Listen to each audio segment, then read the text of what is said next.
Okay, we're back at the Gritty Hour for another episode with Sean E. Boy. How you doing, Shawnee Boy?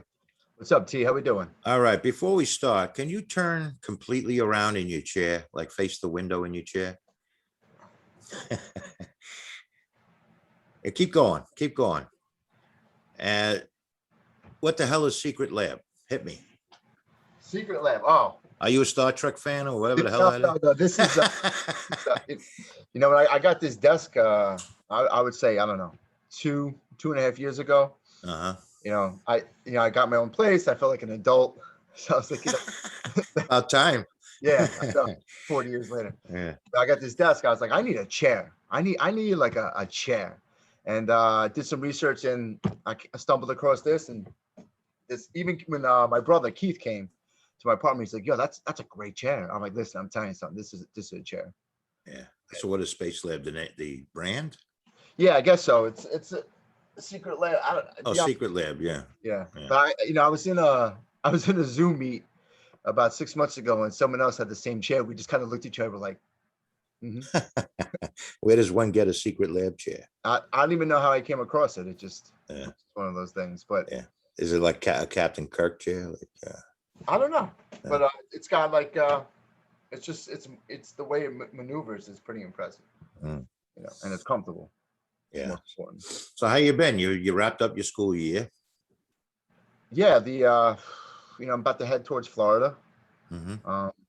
Co-hosting from down there. Yeah, listen, this school year has been I guess the best way to put it is just inconsistently consistent. I don't know if Yeah. that makes sense. Yeah. Well, everyone was, you know, grasping for straws this last school year. Yeah, I'm not sad to see it go. Mm. I don't know if, how this may come out, but I've had 5 or 6 kids in a class. I'm gonna miss that. I'm gonna miss that. It's been nice to, like, most years you have 30 kids in the class. It's been nice to just have minimal amount of kids and kind of Yeah. get to know a few kids on a personal level. Well, you had mentioned in a previous podcast you had like some of them were in house, some of them, and the rest of them were on at home. Yeah, most of the kids are home. So you broadcasted your lesson for the day and had kids in front of you as well. I was always a live teacher. I never did. Well, if I was in the building, I never taught kids on a computer and in the classroom. I just did in the classroom. So what about the kids that didn't show if you had 5 kids? Other teachers took that responsibility. Oh, really? Yeah. Oh. But when I was teaching from home in my secret lab chair, I would teach from this exact same spot. Yeah. And the other thing I'll mention is so far so good on this internet. Seems to be stable tonight. So the first time you did a podcast with me over this Zoom thing, the internet connection was not stable, but we had fun with it. We did. So you look like your eye is cleared up. You look sober this time. Yeah. All right. So, I also promised I'd look in on the Mets, and Did you? I haven't. Why? So give me What's holding you up? well, I just haven't, been busy. I've been busy. Yeah, I've been busy. I get home at 6:30. I got Yeah. I got CDs to put in. I got a microwave to hit. But they're doing well. At least at the time of this podcast, they're doing well. Yeah, they're. It's almost halfway through the season, and the first place Mets. Yeah. That's if you're a Met fan, that's not a. Where did the All-Star game land, by the way? They moved it out of. I know they moved it out of Georgia. That's the Colorado. Colorado. Yeah, so Peter Alonso's going to defend his home run title. And Oh yeah. 500-foot bombs. A lot of people watch that. Nobody watches the game anymore.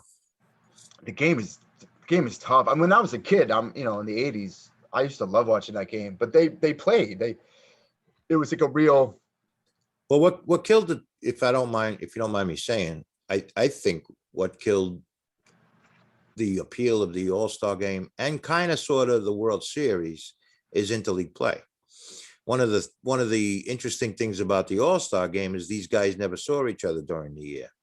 And also in the series, these are two teams that never faced each other.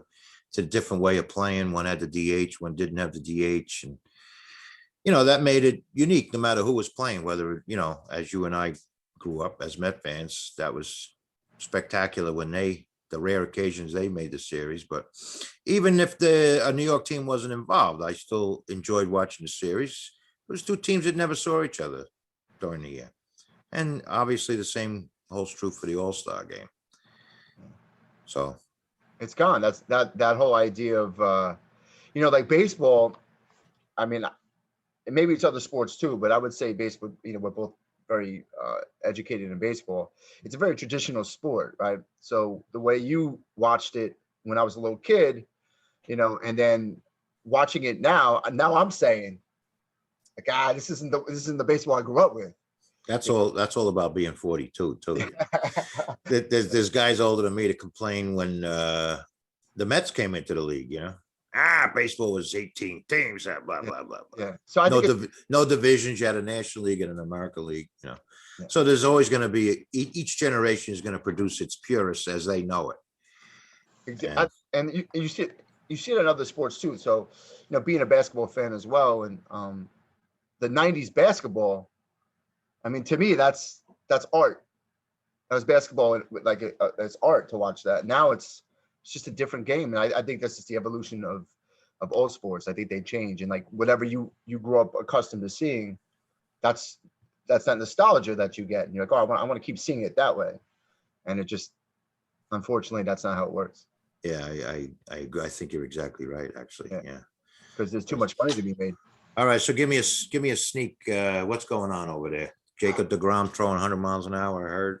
Yeah, so he's throwing 30 to 35 pitches over 100 a game. That's unbelievable. But he was never clocked at that in years past, was he?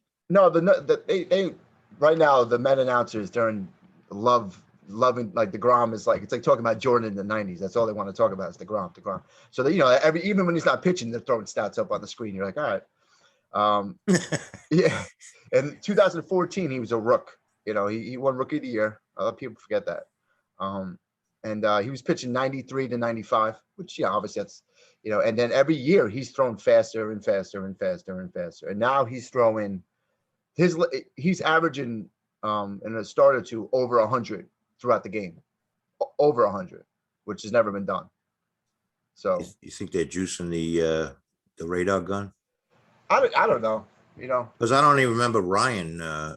Maybe once or twice topped 100. Nolan Ryan, even in his prime, I don't remember him throwing over 100. Maybe he did. I don't know. But well, the biggest difference I see is, so yeah, throwing 100 this is what's the incredible part about baseball. The hitters are so good. If you throw a 100-mile-per-hour fastball over the plate, they're going to hit it. And that's what I think separates deGrom from almost every pitcher. Now, I'm not an expert on every great pitcher in the league, but he's Peyton Black, 101, Peyton Black, 102. You're just like, that I've never seen before. Like on purpose, like there's never a wild, the pitches are just hitting. So it's been incredible to watch. Like I'm guessing that's kind of how people felt with Tom Seaver. I don't Dwight Gooden. I was a young kid and he was amazing for 3 years, but it was a quick window with him. Yeah. Obviously for his off the field issues, but deGrom, like I've watched he's my Tom Seaver for me. That's my Tom Seaver. So. Yeah. Well, no, I understand what you're saying. I think the one thing he might have going for him, which I might be wrong, I'm not sure, but he came up as a shortstop, I think. And in fact, it's what, if I'm also wrong, as high as AA, he was still a shortstop, or at least A ball. Yeah, he blew his arm out, Tommy John in 2012, I think, and well, he was already a pitcher, they had already converted him by then. But it wasn't like, I throw this stat out. I heard this back in May. Him and Kershaw are about the same age. Kershaw's thrown like 1,000 more innings I don't know. Maybe that number is in, but like they're the same age, but he's thrown so much more than DeGrom because Kershaw has been pitching since he's like 21, 22 years old. Whatever. He's been pitching since he was a little kid. Whereas DeGrom, like that's like his advantage. Like he's hitting his peak now, right? And he's only been pitching for 6 years in the pros. Well, that's what I was going to say that as the lack of innings in his career might actually help him in terms of longevity, sustaining this kind of level for a few more years and still, because he knows how to pitch. He's not only a thrower, but he's a good strategy pitcher. He knows when to paint that black. He knows when to throw outside. There's not a lot of pitchers that strategize that way. Even guys that can throw 95, they just get up there and whale it in. But Yeah. he's more of a cerebral pitcher in addition to having a great arm. That's probably what the opposite pitcher you're talking about. That's like a Syndergaard. I mean, his arm's electric, even though he blew his arm out last year. Electric. Get throw net, but he can't.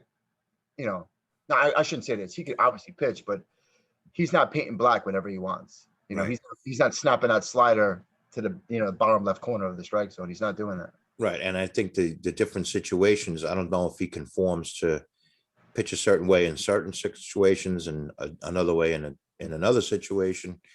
Guy on second and third, does he pitch different from when there's nobody on base? I think DeGrom does. I think DeGrom knows how to do that, Yeah, that gives him an advantage. Yeah. Yeah, I'll make one more comparison. So I equate a pitcher like Syndergaard to a young basketball player who can jump out of the gym. Like, I don't know if you know Blake Griffin, but Blake Griffin, he's still a good basketball player, but he came in dunking on everybody. Like Syndergaard, striking out. But then when it comes time, you get a little bit older, right? Did he learn how to become a pitcher? Did Blake Griffin learn how to take a jump shot? And Blake Griffin could play, but like he's no longer considered like this top player because he never developed into like the next step like a DeGrom did as a pitcher. Right. Just taking the natural talent you have and honing it to something greater than that. Yeah. I want to interject something real quick. I have incense burning in the background, so if you see smoke, it has nothing to do with cigarettes, really. It's all about incense. It gets me in the right frame of mind. Yeah. So, and Alonso is going to be defending in his home run title. Yeah, he's his rookie season. I mean, that's an unprecedented year. No one's ever hit 53 home runs as a rookie. This is his second year or third year? Third. Last year was the second, but I don't know. Well, last year, a lot of things were up in the air last year. He gets a bad rap. And New York fans are educated, of course, but everyone was so hard on him. But if he played 162 last year, like let's say he played 150, he would have had 250 average, like 43 home runs and like 98 ribs. I was like, oh, he had a down year. I'm like, that's a down year. I'll take it every year. I'll take that. What is your appraisal of him as a defensive first baseman? If you've been watching this year, he's improved greatly. Now he's not as good as Dominic Smith. Dominic Smith is more of a natural, and he's Dominic Smith's a left-handed. Left-handers have advantage at first base, but he's not as smooth. But he is playing good enough first base to help you win a championship for sure. He has his range. Good. Yeah. It's not super, but it's good. It's not Keith Hernandez, but it's good. And you got who at second now? McNeil. So I'm trying not to divulge that I know too much about the Mets. See, you know. You're like, I don't watch except for the third and fourth inning. Yeah. Well, and what is it? McCann? What's the good catcher's name? McCann. Yeah. So McCann, this is so he, they signed him to, another thing that, people get caught up with the money. That's the type of stuff that, like, it's not my money, so I don't really worry about the money. Mm-hmm. People are like, oh, you're paying him. I'm like, listen, if Steve Cohen wants to pay him $100 million, what's that have to do with me? It has nothing to do with me. So go for it. That's just the way I see it. Doesn't mean I'm right. Well, you're a season ticket holder, so it's coming out of your pocket, I think, one way or the other. That is true. That is true. If Steve Cohen was pulling his wallet out and paying him, that's a different story. But yeah. All right. McCann, he's not an everyday catcher, but their backup Nito, they split. They split like 4-3. It's like a 4-3 split each week. Yeah. And how do you like him? Nito, yeah, he's great. It kind of reminds me of and back in the 80s, Gary Carter. Remember his backup, Ed Hearn? Yep. Yeah, he was a great backup. And when he came in, he like produced, and that's kind of reminds me of Nito. He produces. Yeah. Yeah. Well, there was a couple of pitches on the Mets. It might not have been 86. I think it was, yeah, it might have been 80, maybe 87. Some of them said at the time they thought Ed Hearn called a better game than than Gary Carter. He definitely called a better game than Jimmy Carter. Than Gary Carter. And I was thinking, I don't know if Ed Hearn can drive in as many runs as Gary Carter. I mean, if you're gonna go to the showers in the seventh inning, it's nice to go with a 3-run lead than behind 2-1. yeah, exactly. Yeah. And Gary Carter's my boyhood idol, so Oh yeah. yeah. Don't tread on me when it comes to Gary Carter. Tread lightly. Yeah. No, but yeah, I mean, Gary Carter's in the Hall of Fame, period. Yeah. And he belongs there. Yeah. As an Expo. And Mike Piazza's in the Hall of Fame. Did he go in as a Met, by the way? He Or did. a He's a Dodger? second.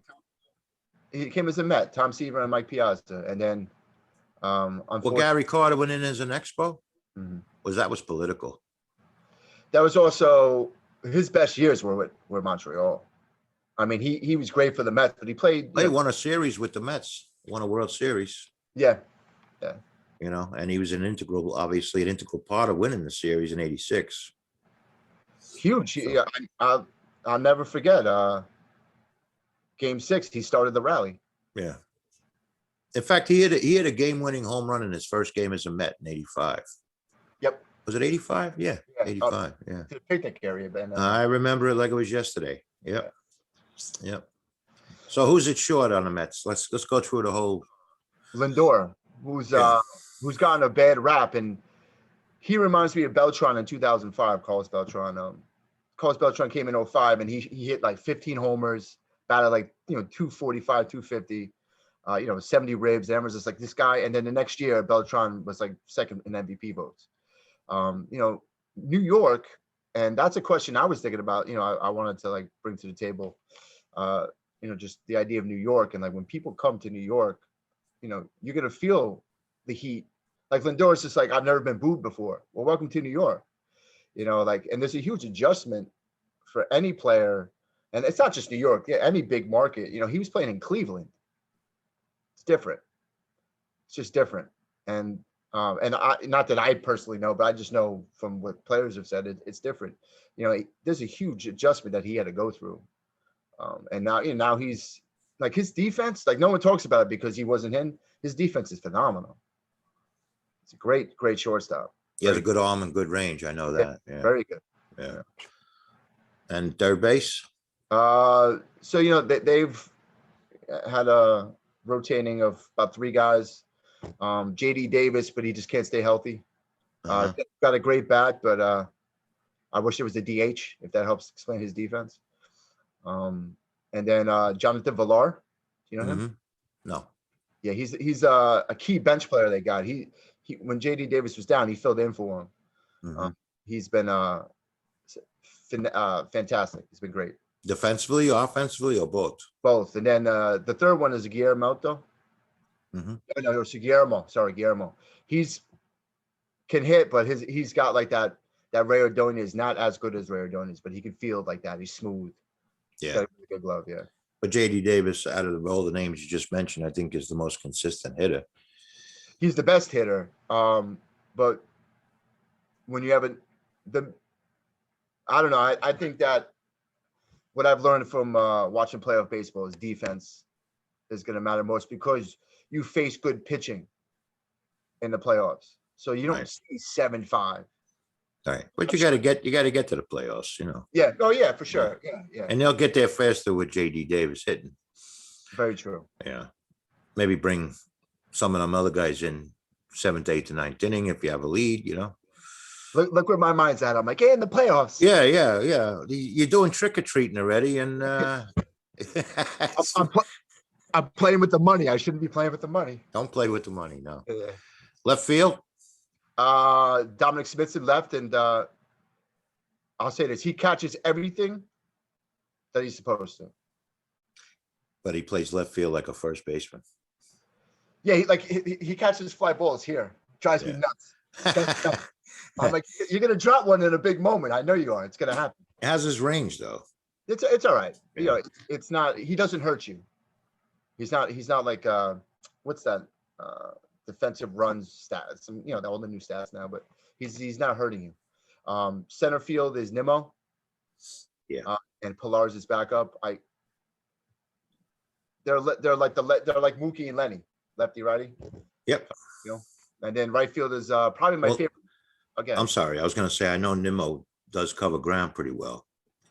Yeah, he's good. He's and good. he will go through the fence for you. So I kind of like that. He's a hard-nosed ball player. He's on the DL every year though.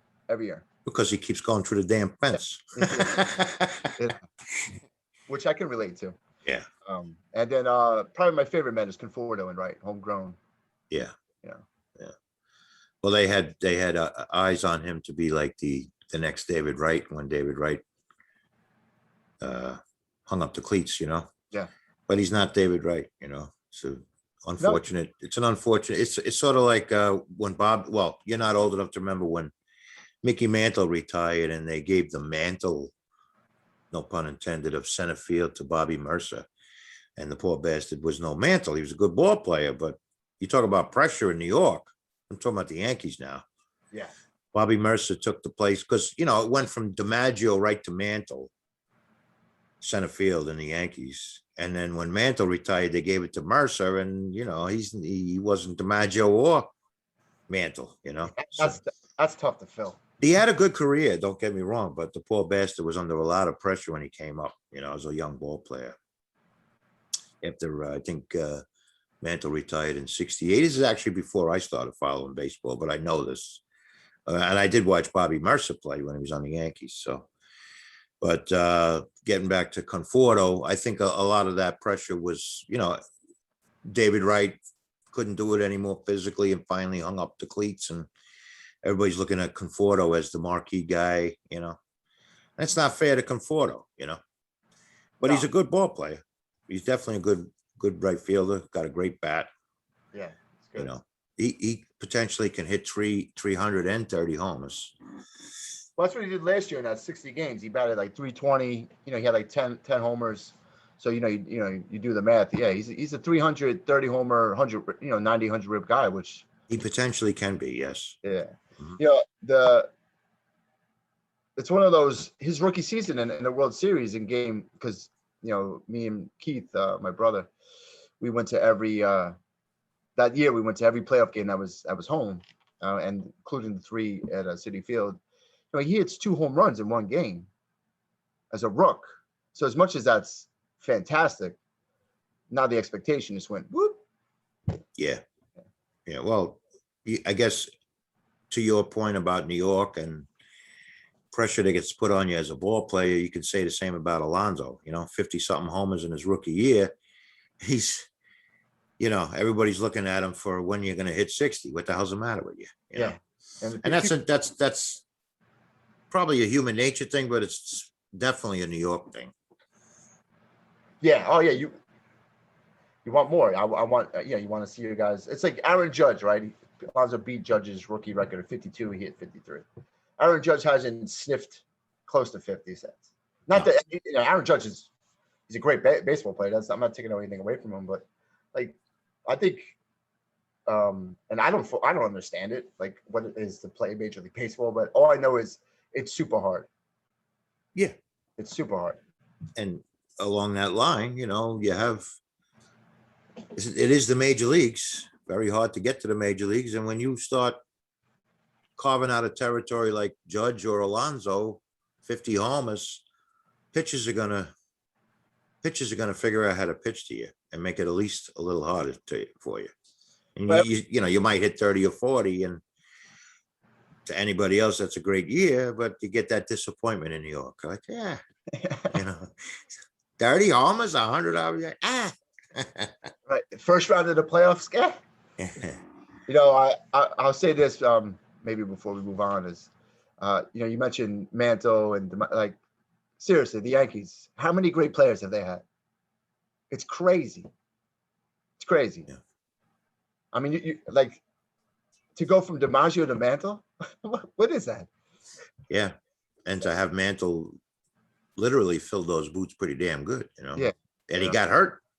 I mean, when he first came up, and this again before my time, but I know he was as fast as lightning. In addition to being a home run hitter and covered all the ground in center, left center, right center, and then he hurt himself. He hurt his knee. Not sure how, but that really screwed him up. But you know, okay. he did fill DiMaggio's shoes, I'd say. You know, Oh yeah, I mean, Mickey Mantle's, you know, considered if not the greatest, you know, one of the top three greatest Yankees. yeah, Uh, yeah, he hurt his right knee on a great in center field. yeah. Like, imagine that now. Imagine a great being in the outfield right now. Probably still is, to be honest. That's how it drains the field out there. Yeah. Elliot Maddox, when he was, I think, on the Yankees for a while, the Yankees were playing at Shea Stadium when they were redoing Yankee Stadium back in the 70s. And I don't know if you've ever seen the movie Bang the Drum Slowly with Robert De Niro. Yeah. That was filmed in Shea Stadium, but he was supposedly on the Yankees. And because they played for, I think, 2 years, I think mid 70s, they played at Shea. They played their home games at Shea.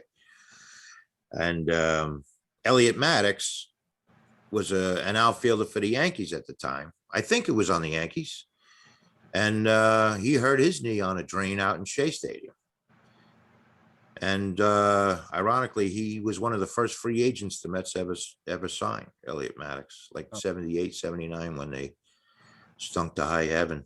They brought him in as a free agent. But that's that curtailed his career too. Yeah, but yeah, that's crazy. Yeah. So I don't know. I'm sure they still have drains out there. Yeah, I don't think where you're stepping on them though. There's, you know, there may be like yeah, I don't know anything about it, but a layer than a drain or something because Yeah. Well, it's that same guy behind the desk in the reinsurance agent, you know, company. Can't we get a drain that doesn't drain? The boys are wearing cleats. Yeah. So yeah, I hope the Mets keep it up for the year, you know, for your sake, you know. yeah, yeah, I've been all in this year. Yeah. And you haven't been there yet, have you? No, You did try and go, it got rained out, it was Memorial Day weekend. yeah, it was right before it is. I literally drove from the Bronx, you know, to City Field. And this is how you know the pandemic, well, at least in traffic land, the pandemic's coming to an end because there's people everywhere, you know. Bumper And to like, bumper. yeah, you got so used to a certain way, and now you're like, what's this? Why is everyone stay home? Everyone stay home. And it took me from the Bronx to City Field, no lie, 2 hours. Wow. And it should be at the most 20 minutes. Yeah, and so I get to City Field, and I'm pulling in, and there's the main parking lot. And I'm about to pull in. I'm like, why is everyone leaving? So I'm like, what's? And then the cops just like move it, and then I had to pull over, and I just turned on the radio, and they're like, they just canceled it now. I'm like, wow. Yeah. You know, listen to FAN on the way down. I do, but they literally canceled it right like as I pulled into like about to pull into the parking lot. They're like, game's over. Oh, that sucks. Yeah. Yeah. So a lot of people, if the traffic is what you said, that means a lot of people showed up for the game. oh yeah, there was a lot of people like this parked up to the side being like, what? Yeah. You think they'd have the common sense to call it before people started trudging out there. But, you know, I'm sure a lot of those people paid for parking too. Sons of bitches. Yeah, I was like, you know, parking it's almost $40. Yeah, well, you got to pay for McCann's. Yeah. You know, McCann, who probably trudged himself that day. You know, he's poor bastard. Needs to get paid. You know what I'm saying? Yeah, I hear you. Absolutely. So, you know, I think I mentioned in a previous podcast. Thanks to you, I have a Netflix account. I don't know why Netflix does that, but you're allowed to have 5 people on your account, something like that. Yeah, no, you pay for 4 screens. It's called screens. So Uh-huh. I have a 4 screen package. So Yeah. me, you, my mother, and Your mother. my mother and my stepmom. Yeah. You know, and your nephew. Yeah, I don't know what I don't know. Shh, shh, don't cry. Shh. Boy. So I watched this documentary that I wanted to bring up today because I thought it was interesting. It's called The Social Dilemma. Mhm. It's a documentary that basically tells you how much power social media has over, Facebook, Instagram, which I think is owned by Facebook, isn't it? Yep. And Google and all these places. Some guy I guess he was a Googler, and and they interview a lot of people that worked in the industry. They were pretty higher ups Mhm. in their respective companies. And this one guy, I guess years ago, figured out about like if some kid posts a picture of themselves and then somebody else hits the like button, it gets people hitting the like, it releases like a dopamine or whatever into their system. It gets them addicted to the cell phone and whatever. And I just found that very alarming, you know. And they were also talking about how today's society is so split between the liberals on the left and the conservatives on the right, and um, how the news is fed. Like they know exactly what you're clicking on. Places like Google and Facebook, they know what you're liking. They know what sites you're going to. They know everything about you. You know. Yeah. So and it's. I was talking to somebody this afternoon. It is true. Like if I buy like a pair of headphones on Amazon uh, today, for the next week, I'll see ads on Facebook or somewhere else about headphones Mhm. or whatever, and I know cookies and all that stuff, but that's pretty damn alarming. And they were talking about the political separation in our country. And like if you're a liberal, or you tend to go to liberal websites as an example, or you follow maybe some liberal people on YouTube, the news feed, which a lot of people get their news now through social media, will all be geared towards your already cemented point of view. Mhm. And say I'm a conservative, shits and giggles will say I'm a conservative. What are you laughing at? All the news that I'm going to get through these places is all going to be geared towards my cemented point of view. Now, how the hell are we ever going to get together if as a nation, if you don't read anything I'm reading, I don't read anything you're reading, and your point of view sucks and you think my point of view sucks? Very alarming to me. Yeah. And but I have to thank you. It was a very good documentary. I highly recommend it if you haven't seen it. Yeah. It's you know, you're just getting biased. You're getting biased news that you want to hear Yeah, on a daily basis. right. So like with some, and then you start to see people like holding on to like I'm right concept, right? Hmm. Which makes sense. Yeah. Like if I kept reading I'm great, I'm great, I'm great. Yeah, I'm gonna be like, yeah, I'm great, man. Aren't I great? So that's what's alarming is what you said, is not being able to take a step back and want to hear the other side. That's what I feel like I've seen is that not everybody, but I see people not wanting to do the effort to even listen to the other side. This really happened to me. So a coworker, I'll leave it at that. I made a joke, me being a wise ass. Like this person was a Patriot fan, and then Tom Brady, and like she's on the Buccaneers, and I'm like, oh, I guess maybe it was right after he won the Super Bowl.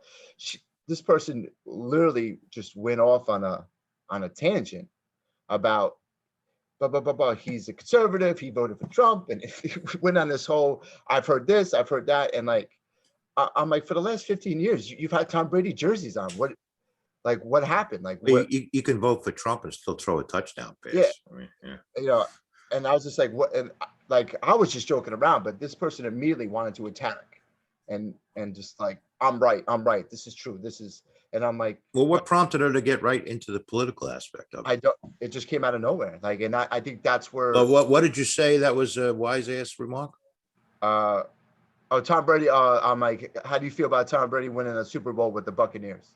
Well, he voted for Trump. That was like how it went into it. Really? Yeah, and I was just, and like, I kind of laughed it off in the moment because that's a defense, right? Like, but in my head, I'm like, wow, that's where this person's at. They're really at a point where like anything they're hearing is going to go towards them and their perspective and how they feel like they're right about it.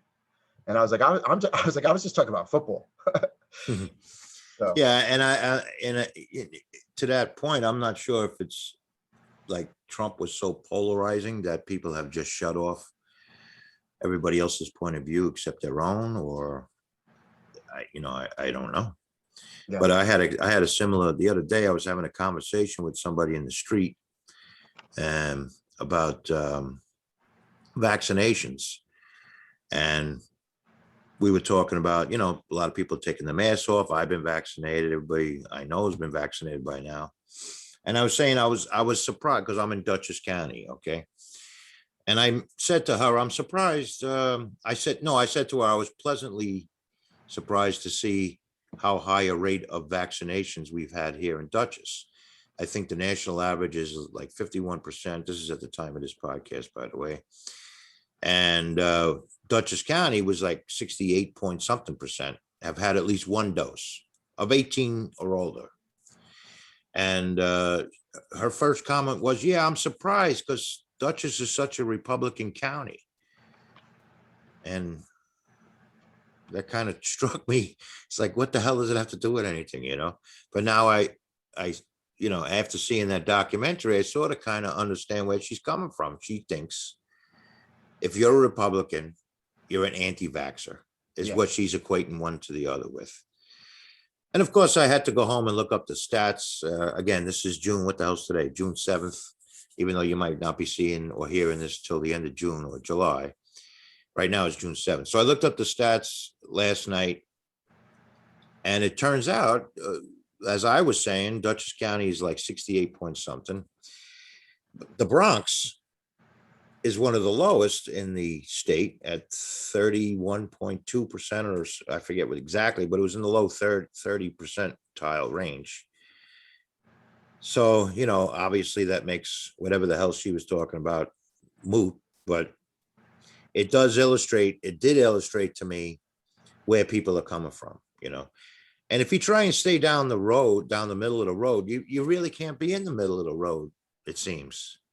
When you can't, I can see both sides' point of view, and you always try and do that. But there's so many people on the right that think the left is killing the country, and there's so many people on the left that think the right is just ignorance, yeah. It's exhausting, to be honest with you. It is exhausting, Yeah. I mean, at the end of the day, like, most people are just trying to, live a decent or good life. It's not Yeah, like, and get back to some normalcy post yeah, COVID. But yeah, it's very sad, actually. I found it very sad. yeah. The Social Dilemma documentary you're talking about, Have you seen it? yes. What's interesting about it is, based on the documentary, is they know what they're doing. Like the Yeah. people that are like, so let's say that you're, for argument's sake, you're a conservative, and you have your social media, like they know to feed you that. They're purposely feeding you what you want to hear based on your clicks and your likes and your whatever it's that you were talking about before, right? Like they're doing that like knowingly, and that's the part that's scary. Yeah, it's the willful intentions. But and that other aspect about how people have become addicted, like they're getting some sort of praise from somebody liking a photo you post. I mean, what the hell is that? I mean, is your self-esteem that bad? You need, I don't know. Yeah, I see that firsthand with the middle schoolers. You know, Hmm. all that world is everything to most of them. Not all, but most. That's their world. That's what they live in. They live in the idea of communicating with whatever little part of the world that they're in through the phone, through the laptop, through the tablet, through the Yeah, and they communicate with their peers through the phone. yeah, yeah, You know. and then they're looking for, like if you think about it, when you're 12, 13, 14, you're dying for attention, you're dying for acceptance, you're dying, these are things that you really are, uh, important to you in your life. So, the phone gives it to you and it's all in your hand. Yeah, no, I understand, and that's it. The whole thing is very sad to me. I don't, I just you, you try and go down the middle in life, and you don't want to bother anybody with your own crap, Yeah, yeah, and when you see that such a great divide in politics, and you see such a great divide, I don't know, you see a lot of kids in bad situations because of the internet. It's the Pandora's box is really what it is. yep. There's no closing it. There's no like, there's no, like, the internet. Right now I could plug in. This is a pretty basic concept, but I can plug into let's say my video game system, and I can play with somebody from Russia right now. That's crazy. Like, if you turn back the clocks 30 years, that wasn't even for someone. I never thought about something like that I would be able to communicate with anyone around the world like that. Well, on the flip side, you and I are communicating on that very vehicle right now. Yeah. Yeah. So there's the pro. I'm just saying, like, it's happening, and it's just so fast. You know. Yeah. Because I would say, from when I was a child, that it was different. 80s and 90s were way different than it is now. That wasn't that long ago. It really wasn't. Yeah, but I have to say, as again, just looking at both sides of the story, I have to say that these main social media sites have wielded way too much power, Yeah.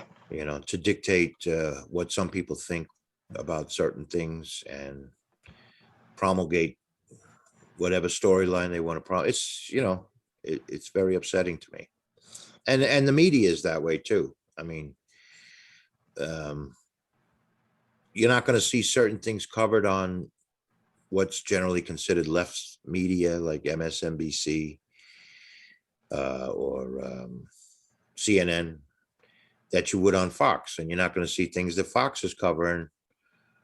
You know what I'm getting at? Yeah. They're essentially doing the exact same thing in their own way. Fox is gearing their news feed to you based on the fact that you're watching it for a reason. And really, MSNBC and whoever might be considered left media is doing the exact same thing to their crowd. That they have to keep their audience. That's how they sell advertising, right? Yeah. It's how you make money. And it's a bad business model if you want to talk about journalism. The state of journalism has been bugging me for a while now. Just how bad, I'm not an overly educated guy, but I can see like grammatical errors. I can see, if you read a newspaper, you see grammatical errors and just poorly constructed paragraphs. Just from that point of view, it's scary. Yeah. But the way media tries to control the news from whichever angle is also scary. Yeah. Yeah. That's sensational, right? Yeah. Just a sensational news to get And you. it's probably been going on a lot longer than you and I have been around. Yeah, yeah, but it's just now it's on steroids, right? It's like everywhere. It's like, and if MSNBC is gonna keep up with CNN, and they're gonna keep up, like, everyone has to keeping up. Yeah. So it's like, all right, so, like, where does it end? Yeah. Well, There's an old movie that just came to mind and I can't remember the name of it, but it was about a news reporter. This is back in a black and white movie, so it was probably the 40s or 50s. I think Kirk Douglas was the reporter. And excuse me if I'm wrong, but I'm going by memory. And he was using the dog, man bites dog approach to journalism. You know, nobody wants to hear about, you're not going to buy a newspaper to read about a dog biting a man. No, yeah, you want something different. But you'll buy a newspaper to read about a man biting a dog, see? And that kind of thing was the focus of that. So I'm just saying that off the cuff to say it's been around a hell of a long time. But as you say, it's on steroids now. Yeah, it's on steroids. I wanted with the social dilemma that which is all connected to all this, which the thing that like I still remember is all the people that were on that documentary. And we're talking about media and all that. They're like, oh, did you I don't let my kids use it. I lost it. I was like, wow, like think of that saying, like I've helped create this, but I won't let my kids use it. But you use it. Go ahead, use it. Yeah. Right. Like Yeah. TikTok. Well, just all this media, what we're, the sensational, the create, like the steroid concept. Like my kids aren't, I keep them away from it because I know it's not good for us. But yeah. Well, like TikTok, I don't know who the hell the executives are who owns it. I think the Chinese own it, don't they? I think so. Well, whoever the hell the executives are, they won't let their own kids use TikTok, but they'll make it very easy for everybody else to use it, and Facebook and Instagram and whatever. I unplugged from all of it. Have you? Yeah. What made you do so? So sometime last year, I did the social media apps, and then I stopped doing media. I would say January into February, around the inaugural, when Biden got sworn in. Yeah, it like adds stress. It's like a negative energy that I just don't want to be a part of anymore. Yeah. If it's something major, I'll find out I don't need to watch the news to find out about it. Yeah. Well, I have fallen into that clump of people who get their news from, less than traditional sources. I don't buy newspapers anymore. I don't watch Fox. I don't watch NBC. I don't watch CNN. All of those schmucks can go to hell as far as I'm concerned, because they suck, in my opinion. Well, after you watch one of those episodes, you're like, I gotta prep. I gotta get stuff just in case the bomb goes. Like you leave it being like your heart's racing. You're like, yeah, the world's coming to an end. You're like, and it's not like yeah. the Earth keeps spinning. Like we're fine. Yeah. Well, as I was talking to somebody who teaches in a previous podcast, Professor Robert Pucci, he teaches journalism and speech and media, whatever. And I was, we were having this conversation, and it dawned on me that the real problem is the fragmentation of these places, based solely on the fact that hardly anybody under say 55 buys newspapers anymore. You won't see a teenage kid buy a newspaper like I used to when I was a teenager. I'd start with the sports section, but I read the whole damn paper. And me too. It makes you feel better. No, thanks. Yeah. Mate, where the hell's my cane? But and back then you had, in terms of TV, you had CBS, NBC, and ABC as your main sources of news, in addition to the newspaper. But there's so much fragmentation, and that's the word I like the best to describe what's happened. You have not only who could be a good journalist in college not seeing a future in that profession, the newspaper business, and you have all of these news outlets, as I said before, gearing towards their particular audience. The people that tune into Fox don't want to hear about AOC, and the people that tune into MSNBC don't want to hear about Donald Trump. Yeah. And it's that kind of disparity, and it's fragmentation. It's like there was a time, even before my time, when I was cognizant of what the hell was going on. Walter Cronkite was the guy. I think he was on CBS at the time. Yeah. And he had the highest rated news show, and the majority of Americans watched him, and that's the news they got, But now you can watch, I don't even want to name all the news outlets there are. Forget. There's I'm on my cable, like there's like 18 channels, like NBC, NBCS, and it just there's like 6 NBCs, 5 this, and you're just like I can't keep up with that. no, and that's the fragmentation I'm talking about, and it lends itself to not having a unified country. Yeah, of course. There's always been Democrats, there's always been Republicans, but there's always been liberals, and there's always been conservatives, and I've always been under the impression, I still am, that the majority of Americans are right down the middle. Maybe some lean slightly left and some lean slightly right, but the majority of Americans have always been a center left, center right country. And but and even politicians gear themselves towards their, a congressperson is going to gear themselves what the majority of their district is. Yeah.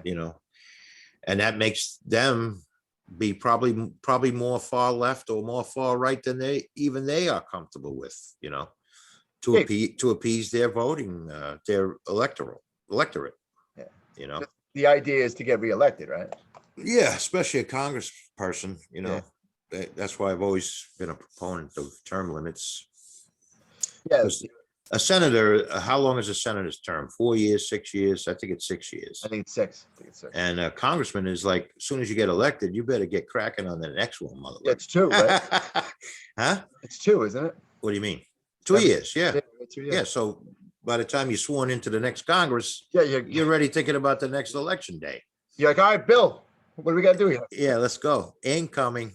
Yeah. Yeah. And it's in this day and age, it's it's a poor system. And same thing with the Senate. Some of these guys, some of these politicians have been around. There's a guy from Vermont. I won't name his name because I think his name is Pat Leahy. Yeah, Vermont or wherever the hell he is, from up there somewhere. He was a senator when I was in grammar school. Okay, and I'm dead serious. How old is he? He's 149. I think. Jesus. I don't know, but he's got dust coming out of his ass, and he's still in there. And the same with former Vice President Joe Biden. I mean, he was a senator when I was in high school.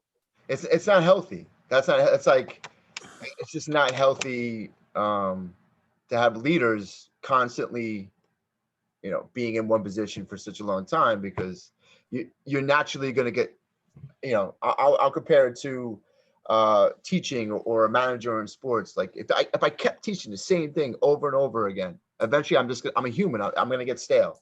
I'm not going to be as excited about it. I'm not going to be, it gets it's the postal worker theory. Yeah.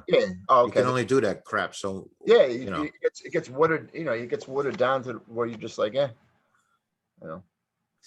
But yeah, so and part of me likes the fact that there is some people that have been there a while to have some seniority, that there's a continuum going, and there's some senators that have been there a long time, and so to work the government properly, you have to have people that have been a while, senior positions in the Senate, senior positions in the Congress. And then there's a part of me is like, what the hell are these people still doing here? It's like I remember graduating from high school, and this schmuck was already a congressman. He's still there. Thinking of somebody else. I won't name his name. Well, you got to stop. I think it's Jerry Nadler. You got to stop voting for him. Well, they found out some way to get reelected, and people keep sending them. So that and that's a good point what you just said, because the best term limit is the electorate becoming more informed about who the hell they're voting for, and voting for somebody else, or just not voting at all. Like as I've gotten old, when I was 18, I remember I'm like, oh, I get to vote. I'm voting for the president, and like that's all. I wasn't informed. Like that's all I voted for, and it took me a long time to realize the most important people that I should be voting for are the town mayor, uh, the assemblyman, all those positions, because that they're making decisions that are going to actually impact my day to day. School board. All that stuff. Now, obviously, the president, but a lot of the things the president doesn't, that it won't reach me.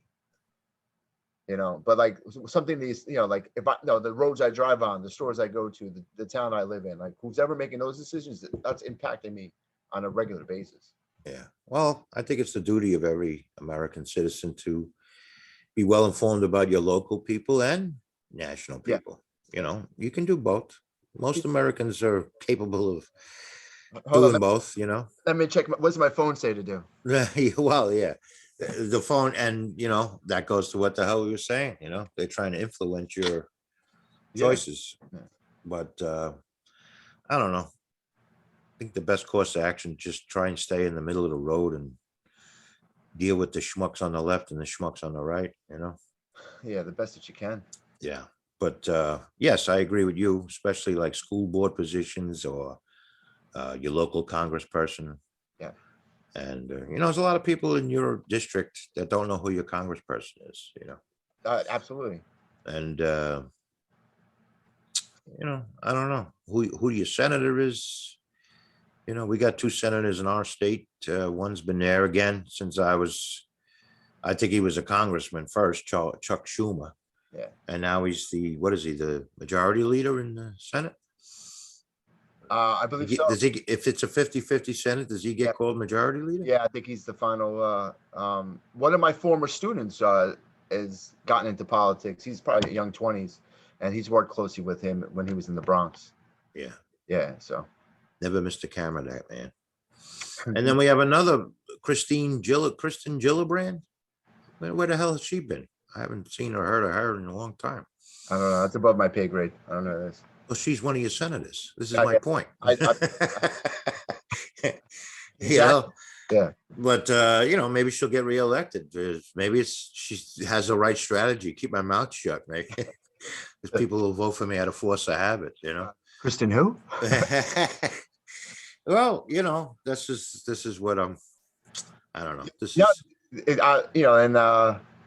I'll be the first one to admit I'm not 100% in tune with everything. I don't think. no, because you have a life to live. Yeah, the average person isn't. Yeah. So then so a lot of times you're just going on what you hear on your phone or what you see on the TV, and like that's how you, instead of like doing the due diligence to actually get informed, reading different types of articles and different writers and different news is, and I don't think the average person is just like you said, they don't have the time to do that. No, and I think you could try as best you can to get out of jury duty, but by God, try and inform yourself of who else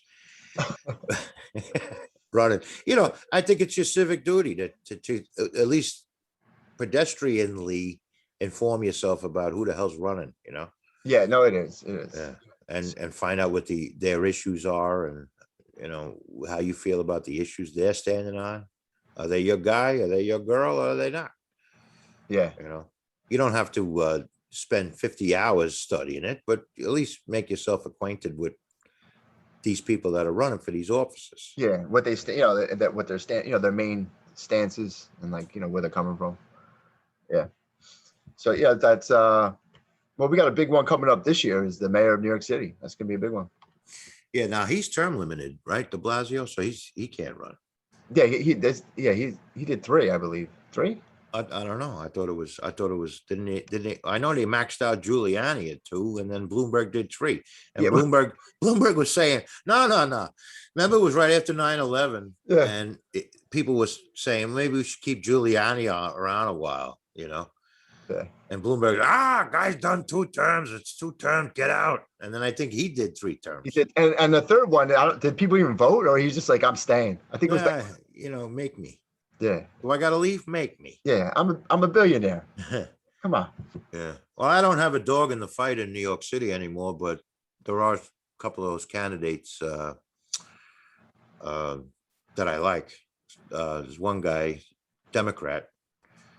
He was part of I think he came out of the 100 Blacks in Law Enforcement. I forget his name off the top of my head. He's a retired cop. But, his statement, which appealed to me, was, if New York is a safe city, I'm not going to need protection. He doesn't need a security detail if New York is so safe. Yeah. And I kind of like that attitude, Yes. So I don't know a hell of a lot about him, and I can't vote for him because I don't live in New York City, but he's my guy so far. But Yeah. there's a long way to go, Yes. He's my guy, and I can't remember his friggin' name. So there you go. Is he the one with the boisterous commercial and he's like screaming from he's like giving a great speech? I don't know. I think he's a black guy with bald head, I think. Yeah. So yeah. I don't know his name, but yeah, like it was a commercial, and I at the end of it, I'm like, yeah, let's do it. Like he got me like all fired up. But yeah, I don't have a dog in a fight either. Like, but the mayor of New York City impacts my job greatly, and took me a long time, like Bloomberg to De Blasio. Like my, teaching is forever changing, and a lot of it has to do with who's in office. Yeah, so you do have a dog in the fight then. Yeah, you can't vote for it. You don't live in the confines of the city of New York, but that's what I meant. Like I don't have a voice in it, I guess. Yeah, but you do have a vested interest in who wins. Yeah, 100%. It's gonna affect me. 100%. Well, to the point you said before, do you have to sit back in your chair? Because I got the largest head in North America, and I'm right in front of my computer, so it like blocks out everything behind me. And you're sitting back now. You got a peanut head when you sit. I want to showcase my, if this company's chairs take off, I want to cut. Right? Yeah. What's the name of it again? Security Lab. Secret Lab. Secret Lab. Yeah. Very nice. Looks like a space age type of chair. Oh, it's nice. Yeah, it's nice. There's actually a word on the bottom. When you got up before, Oh, it's a T. Oh, that's my chair.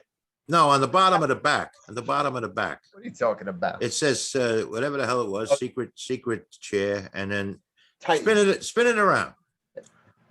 On the bottom, Titan. Yeah, that's Titan. probably the maker. Yeah, maybe. Yeah.